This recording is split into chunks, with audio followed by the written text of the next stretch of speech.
CJ Knows Show.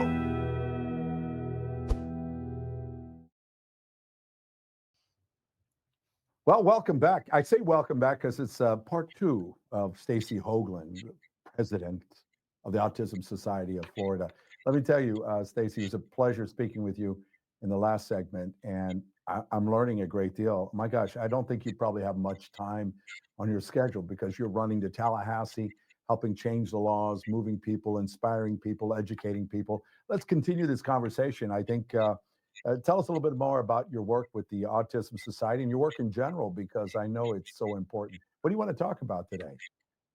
Well, I think we can kind of talk about employment because it's a huge issue for the autism community. So on the one Okay. end, we have the early intervention, right? The getting the kids identified young because you want to Right. have that. You want to have all those years and then getting them into intervention. But then at the other end of their childhood, where are they transitioning to? We don't want them to transition to the couch.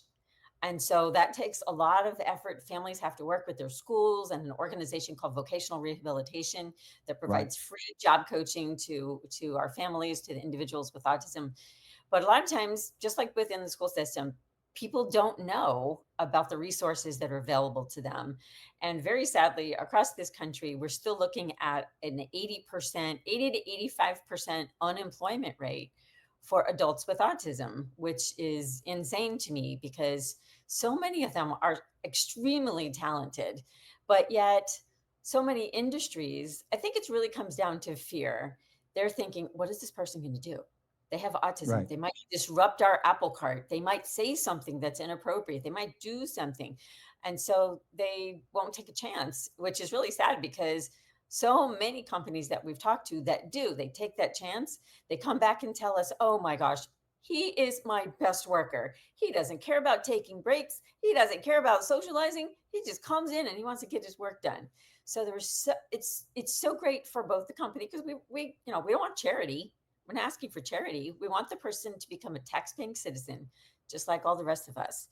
But if they don't get the opportunities, then they're going to be home on a couch just collecting, and they will live off the state. And So I don't know about if you, I'm a but I've parent and I never heard have, anybody who says they want to live off the state. So but we if don't I'm want one of those parents and I have a child like that, or I'm a child like that, I mean, do they go to your Autism Society and they can get help or find help there, or I mean, Well, we how would have I a do that? page on we have a page on our website for adults. We actually run, it's called Peers. It's an adult program. It's a social development program. Peers is a program that was developed by UCLA. And adults get into this program and they really learn some adult social skills. So we don't treat them like they're children, they're adults. And they meet other people. And really, our goal is for them to be able to develop friendships and have the skill set to be able to go out into their communities and become friends with who they want, not just pigeonholing them and, oh, we're going to put you in this program with other people with autism. Maybe they want to do that, but maybe they don't. Maybe they want to join an anime club or a photography club or film, movies, whatever. And so we want those opportunities. So yes, there's some information on our website. We Do you actually do a good have job, or do you have it figured out for the Hispanic population and other immigrant populations or people who speak different languages? I mean, well, is there our anything there website yet? is fully translatable. You just click on the button up at the top, and then it's got the English and Spanish. If you click on the Spanish, everything on the website will translate for you. Super important. Now, I want to back up. I know employment's important and it makes total sense, but again, from an ignorant point of view, I have a child that's putting his fingers in his ears. He's not doing as well at school. I mean, how do I know that I should do something as a parent on the young age scale, and to get the help that they may or may not need? I mean, I don't know. I'm not an expert. I don't know what's going on. I mean, are there some signs that would suggest that they have to talk to somebody and see where this child is on the spectrum or not? Well, if you have a child who's in the school system, the public school system, you have the right to a full psychoeducational evaluation. So if Okay. that's out there, all they need to do is contact their school, even if their kid isn't in that school system. Let's say that they got frustrated and they said, you know what, I'm gonna pull my kid out. I'm just going to homeschool. You still Right. have the right to contact that school and say, I want my child to have the full psychoeducational evaluation. And then Okay. from there, you guys will sit together and come up with a plan. And the parents are, there's like a list of first, second, third, there's 5 people that are required to be on that team. The parent is number 1. So parents hold a lot of rights, and most parents don't know the rights that they have. But they do, they have a lot of rights. So the other part, though, is, and we get a lot of calls at the Autism Society with Right. parents that they know that, they got a good feeling that, yeah, I know my kid has rights, but what are they? Like, what does that mean? Like, what, and I sadly have to tell them, yes, no school's going to come out with a silver platter and ask you what you would like. You have to talk to other people. You have to talk to your physician, because your physicians might be knowledgeable. Talk to them. You could talk to us here at the Autism Society. In the state of Florida, we have something called the Centers for Autism and Related Disabilities. So they're housed in our major Right. college systems here across the state. So USF, UCF, down in Miami, University of Miami, University of Florida, and then of course the state in FSU. So we have these, and those are free. They're funded by the Department of Education, but parents can call there. They provide tons of training. They will give you an individual clinician that will help you through the process of where do I go? What do I do? What's here in my backyard as far as services? And, a lot of people don't understand even their own health care, like if they have Medicaid. What does that give me if I have Blue Right. Cross Blue Shield, or what does that do for me? How can I access services through my insurance, whether it's public Well, or private? I've seen in school system, we get a meeting with all the parents and only a couple show up. Seems like parents are working day and night in our society, and they drop the child off at the school, and then they go to the after school program, and then after the after school program, they come pick them up. I mean, there's so many children. If the schools didn't feed them, they probably wouldn't eat as much. So, wow, there's a lot of stuff to do as a parent. So you got to be very responsible if you want to raise somebody, don't you? Yeah, well, and that's when, sometimes we'll get from a school system, a, sometimes it's a bit of an attitude, like a parent's not doing enough, or they're not helping, and maybe the kid's not doing his homework, and then we have to talk to them about, do you know what this parent lives through every day? Do you know how difficult this is? You guys at Exactly. school, you have a team, you have a teacher, you have an aide, you have a minute administration, you got a speech pathologist. Some of these families have one parent in the home, just one, and Yeah, the that one. divorce rate has got to be astronomical when you Yes, have a child with autism. and that I mean, one parent, and especially if that parent, maybe his or her parents aren't around. And through COVID, we saw massive tragedies happen across this country, because it went from a fully supported student in school to right. a kid who was Oh, wow. now trapped, really, right? We At couldn't go home, out, in everything prison. was closed. So trapped in their home with a parent who may not have had the behavioral knowledge to be able to guide their young person through what none of us really knew what was going to happen. So imagine being someone with autism who already has a hard time sort of figuring out, okay, what's this situation? What's going on? And, watching the news every day, especially at the beginning. Well, we don't really know. We're just going to hunker down and, hope for the best. And kids on the spectrum don't do with we're going to hope for the best. They want I to know. I've heard people say that the injections, the inoculations are causing this, and I go, I've been told that the numbers are rising with young people with autism, and we say, why is that? And the medical side, no, it's not that. I mean, how is the Autism Society? How are you dealing with that? What is causing the numbers to explode? And do we have any idea? I mean, do you have any basis to reason why that's happening?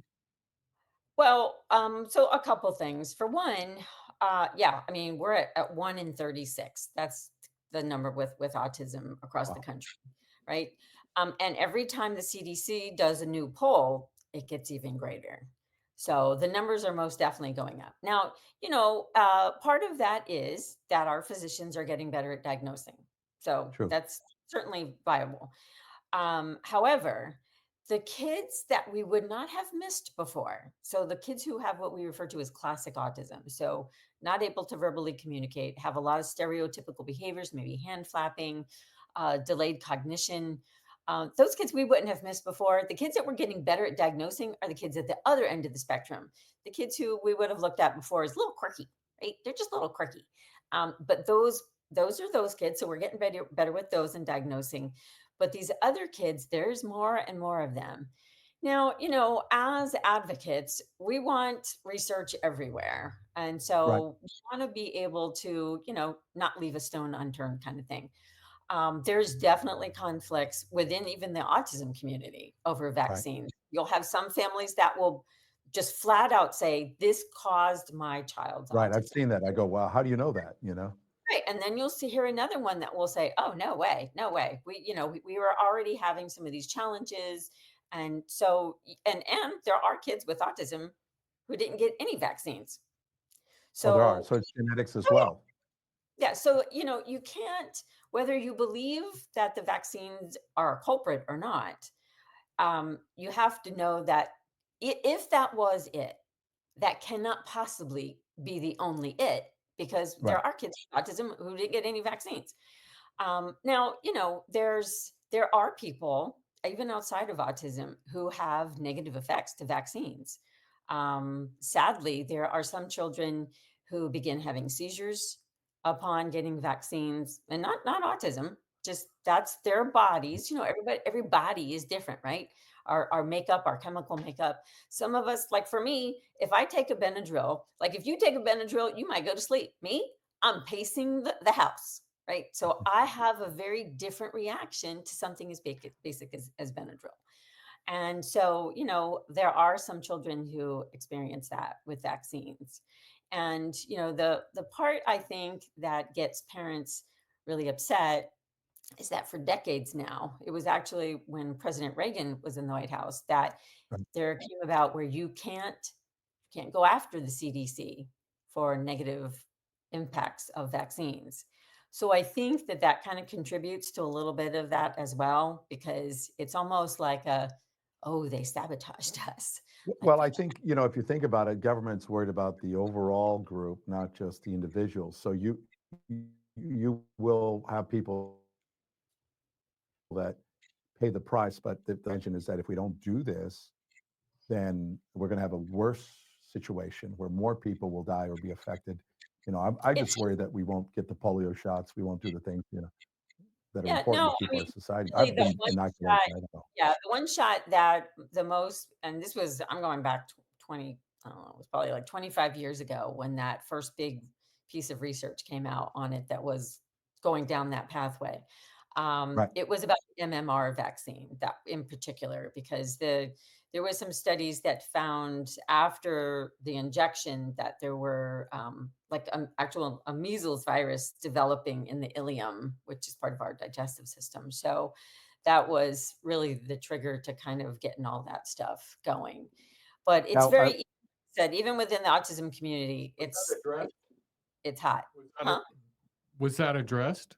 I mean, the results that you're talking about, was that addressed, and what was the outcome? Did they It change was anything? Well, no, because it was addressed by the CDC, who said that they conducted research that said that that was not true. So Okay. I don't know. I think what we need is we need an outside third party to do that type of research. Because when you have the entity that parents are having concerns with doing their own research, that just kind of sets it up to, even if you're right, even if the CDC is right, it sets nobody you will up. believe it. Yes. And so I just Credibility, checks and yes. balances. Yes. I'm I mean, with 'cause, you. Makes total sense. yeah, because the CDC, right, like you said, needs to look at the whole. But when you're a parent, you don't really care about the whole. You know, This is your baby. This is your kid. until your kid So gets polio, right? And that's yes, that's the catch-22. It's a tough situation. yes, it Listen, is. we're running out of time, but I know you're about water safety, and I know you wanted to talk a little bit about that. And we got to. Well, thanks, Stace. We'll get into water safety next.